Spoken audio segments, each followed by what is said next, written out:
जब चाणक्य का नाम कौटिल्य पड़ा था, वृद्ध अमात्य शक्टार उस दृश्य के बारे में सोच ही रहे थे। पुत्र, तुम इस राष्ट्र के भविष्य हो, इसके लिए तुम्हारा जीवित रहना बहुत जरूरी है। मैं तुम्हारे पिताश्री को बचा नहीं सका, पर तुम्हारे लिए मैं कुछ भी करने को तैयार हूं। मगध में तुम्हारी जान को खतरा है, इसीलिए तक्षशिला जाते वक्त तुम भी किसी को अपना नाम विष्णुगुप्त नहीं बताओगे। तक्षशिला की यात्रा बहुत लंबी है, वहां पहुंचने में तुम्हें कई साल लग जाएंगे, लेकिन जब तुम वहां पहुंच जाओगे तो तुम्हारे जीवन को एक नई दिशा मिलेगी। तुम कुटिल नीतियों के धनी हो, इसलिए आज से तुम सभी को अपना नाम कौटिल्य बताओगे। तभी पीछे से उनके कानों में एक आवाज आई। तात, तात, आप कहां विचार मग्न हैं? वृद्ध अमात्य शक्टार का ध्यान भंग हुआ। उन्होंने आवाज को और ध्यान से सुना तो उनकी आंखों से आंसू छलक पड़े। छलकते हुए आंसुओं को अपनी आत्मा में समेटते हुए वृद्ध अमात्य शक्टार ने कहा, पुत्र, विष्णुगुप्त कहूं, कौटिल्य कहूं, या तुम्हें मैं पूजनीय आचार्य चाणक्य नाम से पुकारूं? तात, प्रणाम। तात, आप मेरे पिता तुल्य हैं। आप मेरे साथ वैसे ही व्यवहार कीजिए जैसे एक पिता को अपने पुत्र के साथ करना चाहिए। अगर आपके लिए संबोधन इतना आवश्यक है तो आप मुझे पुत्र कहकर संबोधित कर सकते हैं। वैसे भी मुझे ज्ञात है कि आप मगध के इतिहास से चिर परिचित हैं। आप इस सत्य से भी भली भांति अवगत हैं कि एक पुत्र और पिता के समक्ष किस प्रकार के संबंध रहने चाहिए। पुत्र कौटिल्य, मेरी अंतरात्मा तो तुम्हें आचार्य कहकर पुकारना चाहती है, परंतु तुम इस बात से अवगत होंगे कि आज के विकराल काल में दीवारों के भी कान होते हैं, और धनानंद के गुप्तचर और सैनिक चारों दिशा में आचार्य चाणक्य की तलाश कर रहे हैं। इसलिए हम तुम्हें विवशतापूर्ण ही सही पर कौटिल्य कहकर पुकारेंगे। पुत्र, इस क्षण मुझे नहीं ज्ञात है कि तुम किस मगध के इतिहास के बारे में वार्तालाप कर रहे हो। मुझे तो एक ही मगध का स्मरण है। मुझे तो भगवान श्री कृष्ण के बड़े भाई बलराम के मगध का स्मरण है। वृद्ध अमात्य शक्टार ने श्री कृष्ण के बड़े भाई बलराम का नाम लिया था और उनके नाम के साथ उन्होंने मगध का जिक्र किया था। अगर इतिहास के पन्नों को खोला जाए तो एक फेमस यूनानी हिस्टोरियन का नाम मिलता है जिसका नाम डियोडोरस था। डियोडोरस ने अपनी रिसर्च पर काम करते हुए कहा था, मगध की राजधानी नगर पालीब्रो था, जिसे लोग पाटलिपुत्र के नाम से भी जानते हैं। उसकी एस्टेब्लिशमेंट का क्रेडिट हेराकल्स को जाता है। डियोडोरस की कही बात के ऊपर अपना तर्क रखते हुए मगध नामा किताब के ऑथर कुमार निर्मलेंदु कहते हैं कि डियोडोरस ने जिसे हेराकल्स कहा था उसे ही फेमस हिस्टोरियन अलेक्जेंडर कनिंघम ने श्री कृष्ण का बड़ा भाई बलराम कहा है। मतलब हिस्टोरियन अलेक्जेंडर कनिंघम के अनुसार डियोडोरस ने भी कहा है कि पाटलिपुत्र का निर्माण बलराम ने किया था। हालांकि आसपास की इंफॉर्मेशन और ऑथेंटिक सोर्स इस बात की पुष्टि नहीं करते हैं। युग पुराण के हिसाब से कुसुमपुर या फिर जिसे लोग पाटलिपुत्र के नाम से जानते हैं, उसकी स्थापना अजातशत्रु के पुत्र उदयन ने की थी। कई रिसर्च पेपर्स को सोर्स मानते हुए हिस्टोरियन कनिंघम के अनुसार पाटलिपुत्र का निर्माण अजातशत्रु के काल में शुरू हुआ था, जो कि आगे जाकर उसके पुत्र उदयन के कार्यकाल में पूरा हुआ। ये तो रहा पाटलिपुत्र के इतिहास का छोटा सा हिस्सा। इसके ऊपर बात होते हुए चाणक्य और वृद्ध अमात्य शक्टार की बातचीत आगे बढ़ती गई। मगध का इतिहास कोई अल्पकाल का नहीं है, बल्कि इस जनपद का इतिहास बहुत शक्तिशाली रहा है। मगध के इतिहास की शुरुआत महाभारत काल से होती है। महाभारत काल में इस जनपद में जरासंध का शासन हुआ करता था। उस काल के अंतिम महाराज निपुंजय का वध उन्हीं के मंत्री सुनिक ने कर दिया था, जिसके बाद मगध साम्राज्य की गद्दी पर उस मंत्री सुनिक का पुत्र तद्युम्न बैठा। प्रद्युम्न के बाद उसी की 5 पीढ़ियों ने मगध के ऊपर राज किया। समय आगे बढ़ा और षड्यंत्र करके शिशुनाग मगध की राजगद्दी पर बैठा। जब मगध की धरती राजनीति की साक्षी बनी थी, इसी दौर से मगध में राजनीति के उत्थान की शुरुआत हुई। इसी वक्त मगध की राजगद्दी पर बिंबिसार बैठ चुका था। बिंबिसार के बाद मगध की राजगद्दी अजातशत्रु के हाथों में गई। अजातशत्रु का एक पुत्र था जिसका नाम उदयन था। उसी ने गंगा किनारे पाटलिपुत्र क्षेत्र का निर्माण किया था। इसके पश्चात बारी आई नंदवर्धन की। नंदवर्धन विलासितापूर्ण महाराज था। उसका पूरा जीवन आसपास के जनपदों के राजाओं की स्त्रियों को छीनने में ही चला गया। नंदवर्धन के जीवन में केवल विलासिता ही थी। इसी विलासिता की वजह से उसने चंडाल कुल की एक स्त्री महामाया के पति की हत्या भी करवा दी थी। उसकी पति की हत्या सिर्फ और सिर्फ महामाया को हासिल करने के लिए करवाई गई थी। इसके पश्चात नंदवर्धन महामाया को महल में लेकर आ गया। उसने एक पुत्र को जन्म दिया जिसका नाम महापद्मानंदा रखा गया। कौटिल्य, महापद्मनंदा चांडाल कुल की स्त्री महामाया का पुत्र था। क्या महामाया के मन में नववर्धन के लिए नफरत उत्पन्न नहीं हुई थी? बिल्कुल हुई थी। महामाया के मन में नंदवर्धन के लिए नफरत थी। नंदवर्धन उसके साथ व्यभिचार करता था, जिसकी वजह से यह नफरत बढ़ती गई। महामाया ने अपने पुत्र महापद्मानंदा को इस तरह बड़ा किया कि उसे अपने पिता नंदवर्धन से नफरत हो गई। महापद्मानंदा जब युवा अवस्था में पहुंचा तो एक रात अपनी माता महामाया को प्रसन्न करने के लिए उसने नंदवर्धन की विभत्स तरीके से हत्या कर दी।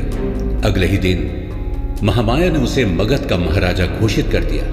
कुल श्रेष्ठ मंत्रियों के सामने उसे महापद्मा की उपाधि दे दी गई। इस तरह महापद्मानंदा मगध की राजधानी पाटलिपुत्र की राजगद्दी पर बैठ गया और इसी ने नंदवंश की शुरुआत की। इसके पश्चात नंदवर्धन के सभी चिर परिचितों को राजद्रोह के अपराध में मौत की सजा सुना दी गई। पुत्र, क्या महापद्मनंदा हमेशा से इतना ही अत्याचारी था? ऐसा नहीं है कि महापद्मानंदा हमेशा से इतना अत्याचारी और व्यभिचारी था। शुरुआती काल में उसने कुशलता के साथ राजपाट संभाला था, कई युद्ध भी लड़े और विजय पताका भी लहराया था। इसके शासनकाल का एक दौर ऐसा भी था जब मगध शक्तिशाली बन रहा था, परंतु अचानक कुछ वक्त पश्चात ही ये भ्रष्टाचार में लिप्त होने लगा। उसका ध्यान भी केवल व्याभिचार में लगने लगा। ये क्रूर बनता गया। एक वक्त ऐसा आ चुका था जब मगध की जनता नंदवंश से त्रस्त आ गई थी। प्रतिदिन किसी न किसी परिवार की स्त्रियां गायब हो जाती थी और फिर महापद्मानंद के बाद मगध की राजगद्दी पर धनानंद बैठा, जिसकी हंसी महापद्मानंद से भी क्रूर है।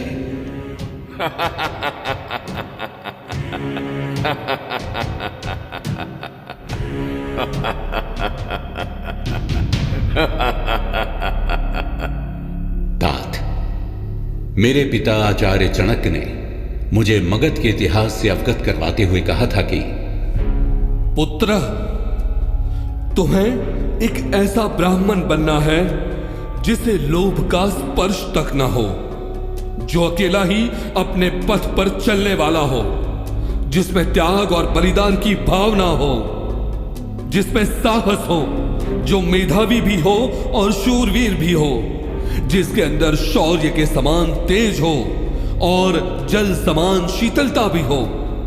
इसके लिए एक दिन तुम्हें तक्षशिला विश्वविद्यालय जाना होगा। अगर तुम वहां चले गए तो तुम एक मगध साम्राज्य क्या, अनेक साम्राज्यों की रचना कर सकते हो और उन्हें ठोकर भी मार सकते हो। तुम एक दिन राष्ट्र निर्माता बनोगे और उस दिन मेरी यानी आचार्य चाणक्य की तपस्या सफल होगी। तात, मुझे स्मरण है कि मेरे पिता ने मुझसे क्या कहा था। इसी के साथ मुझे यह भी स्मरण है कि अब मुझे अपनी प्रतिज्ञा को पूर्ण करने के लिए और इस मगध की रक्षा करने के लिए क्या आवश्यक तौर पर करना है। पुत्र कौटिल्य, एक पुत्र के तौर पर तुम उत्तम हो, परंतु अभी का समय विद्रोह करने या फिर प्रतिशोध लेने के लिए उत्तम नहीं है। धनानंद के सैनिक और गुप्तचर चारों दिशा में तक्षशिला से आए आचार्य चाणक्य यानी तुम्हारी तलाश कर रहे हैं। पुत्र कौटिल्य, मैं विनती करता हूं कि तुम अभी कुछ समय के लिए अपने अज्ञातवास में लौट जाओ। तात, मुझे भली भांति ज्ञात है कि आप मुझको लेकर चिंतित हैं और कहीं ना कहीं आपके अंतर मन में धनानंद को लेकर भय भी बैठा हुआ है। पर मैं आपसे अनुरोध करता हूं कि आपका भय पूरी तरह से निराधार है। तक्षशिला का आचार्य चाणक्य यानी मैं जो भी कार्य करने जा रहा हूं पर्याप्त सोच विचार कर करने जा रहा हूं। मुझे अपनी बुद्धि और विवेक पर पूर्ण विश्वास है। इसलिए आप अमात्य राक्षस और पबदा के सैनिकों की चिंता मत कीजिए और उनसे किसी भी तरह से भयभीत होने की तो कोई आवश्यकता नहीं है। आचार्य चाणक्य को इस तरह से बोलते हुए देखकर वृद्ध अमात्य शक्टार की आंखें खुशी से चमकने लगी थी। चाणक्य को बोलते देखकर शक्टार को चाणक्य के पिता और उनके मित्र आचार्य चाणक्य की याद आ गई। वृद्ध शक्टार के आंखों में चाणक्य के पिता चाणक्य की कई बातें गूंजने लगी। वो फ्लैशबैक में जा चुके थे। महापद्मनंदा और उसका पुत्र धनानंद आठों पहर स्त्री के भोग विलास में लिप्त रहते हैं। वो दोनों प्रजा के धन का दुरुपयोग कर रहे हैं। और अमात्य, आप मुझे कह रहे हैं कि मैं पाटलिपुत्र क्षेत्र से दूर प्रस्थान कर लूं? मैं कदापि अपने आचार्य धर्म से विमुख नहीं हो सकता हूं। अगर इस राज्य की प्रजा और मंत्री चाह लें तो महापद्मनंदा का राज खत्म हो सकता है। मुझे अच्छे से ज्ञात है कि वो ऐसा होने नहीं देंगे। इसलिए मेरे पास एक सुझाव है। हमें शीघ्र ही चुपचाप इस राज्य के प्रभावशाली व्यक्तियों से मिलना होगा।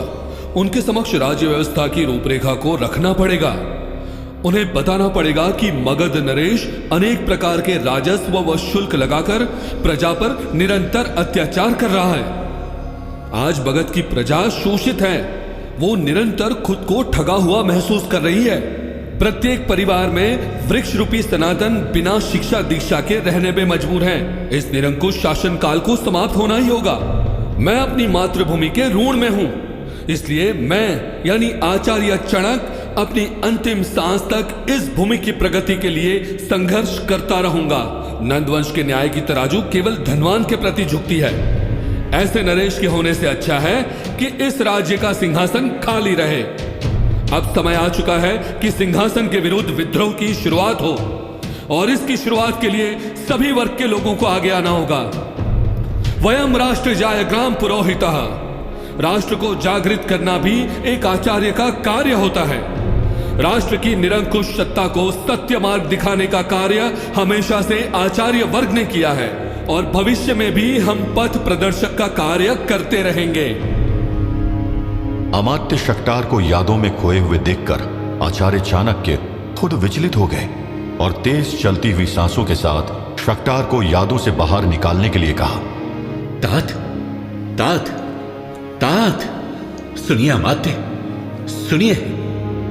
आचार्य चाणक्य की इस आवाज के साथ मगध के इतिहास का पन्ना अब कौन सी नई करवट लेने वाला था जिससे बदल जाएगी आचार्य चाणक्य की गौरव गाथा की पूरी दिशा।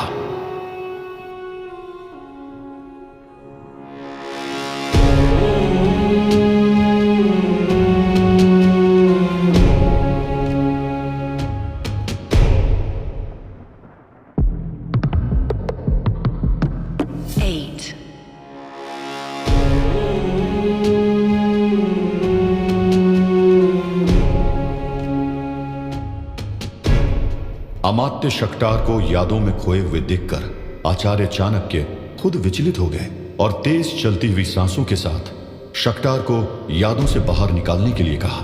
तात, तात, तात, सुनिए अमात्य, अमात्य सुनिए। वृद्ध अमात्य शक्तार के कानों में चाणक्य की आवाज पहुंची। तात, तात, तात, सुनिए अमात्य। जब चाणक्य की आवाज तेज हुई तब अमात्य शक्तार अपनी यादों से बाहर निकले और खुद को संभालते हुए चौंक कर कहा, कौटिल्य, कौटिल्य, क्षमा करना, मैं पूर्व काल में ध्यान मग्न हो गया था। पुत्र, तुम्हें सुनना किसी स्वप्न के समान है।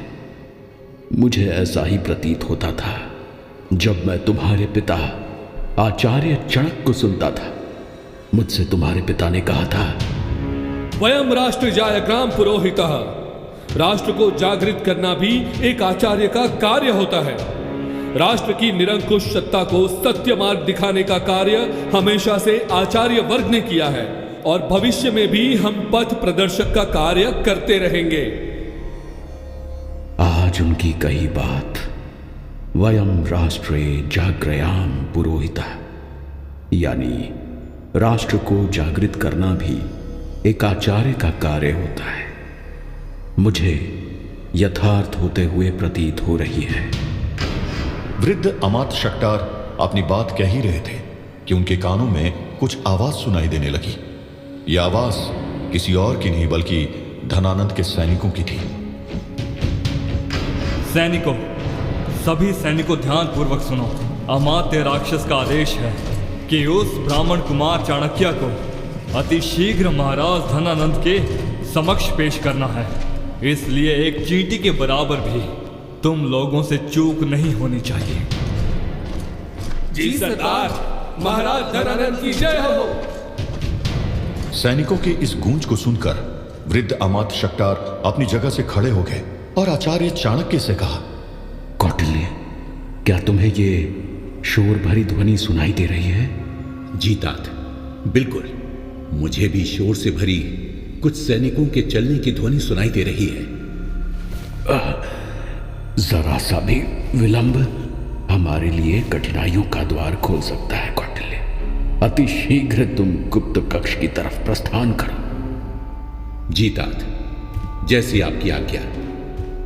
कौटिल्य, तुम उस क्षण में मेरी प्रतीक्षा करना।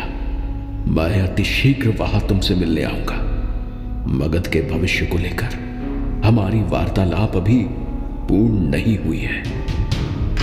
अमात्य शक्तार के बताए हुए गुप्त कक्ष की तरफ जाते जाते आचार्य चाणक्य ने जोर से कहा, तात, मैं आपकी प्रतीक्षा करूंगा।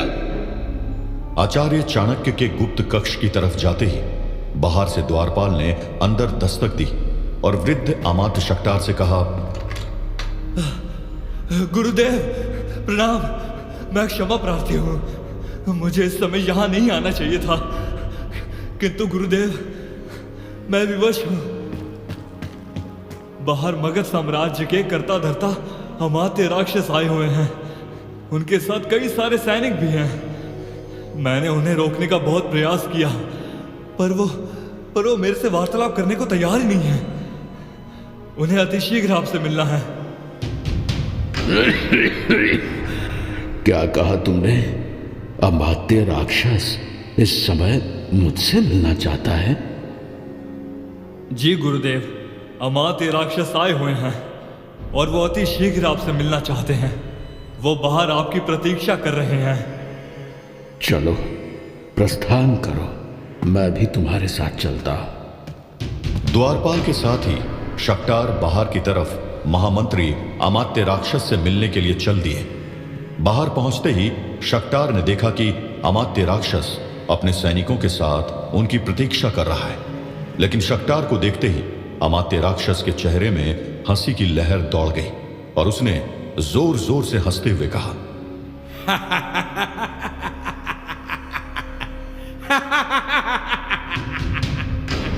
राक्षस, अमात्य राक्षस, क्या मैं तुम्हारी अति प्रसन्नता के पीछे का कारण जान सकता हूं? मगध साम्राज्य के पूर्व अमात्य शक्तार महामंत्री राक्षस आपका अभिनंदन करता है। ये खुशी से भरी हंसी तो आपके दर्शन प्राप्त करते ही अकस्मात ही मेरे चेहरे पर प्रकट हो गई। अगर आपके मन में मेरी हंसी से सुई के अग्र बराबर भी दुख पहुंचा है तो मैं क्षमा प्रार्थी हूं। सैनिकों, सैनिकों, शांति, शांति, शांत हो जाओ। क्या तुम सभी इतने अल्प बुद्धि हो गए हो कि तुम्हें पता नहीं कि हम किसके सामने खड़े हैं? शांति, शांति, शांति। हम सभी पूर्व अमात्य सख्तार के समक्ष खड़े हुए हैं। इन्हीं के साथ वो आचार्य चाणक्य मगध राज दरबार में आया था और महाराज धनानंद को चुनौती देकर गया है। महाराज को चुनौती देकर गया है। अमात्य राक्षस की इस बात को और उसकी हंसी को चुपचाप वृद्ध शक्तार सुन रहे थे। अमात्य के हंसने के साथ ही वहां खड़े सभी सैनिक भी जोर जोर से हंसने लगे और अपने भाले को जमीन पर पटकने लगे। मगध महाराज धनानंद की जय हो, जय हो, जय हो। सभी सैनिकों के हंसने की आवाज तेज होती गई।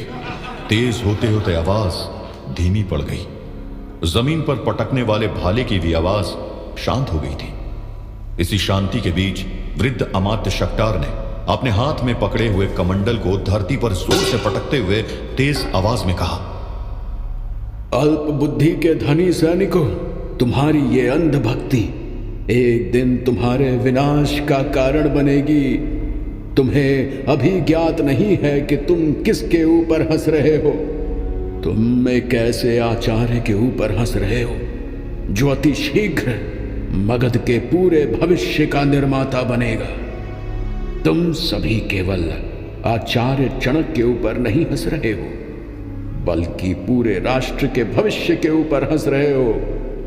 तुम सभी को ज्ञात होना चाहिए कि हद से ज्यादा महाराज और उसके शासन की चाटुकारिता संपूर्ण राष्ट्र के विनाश का कारण बनती है।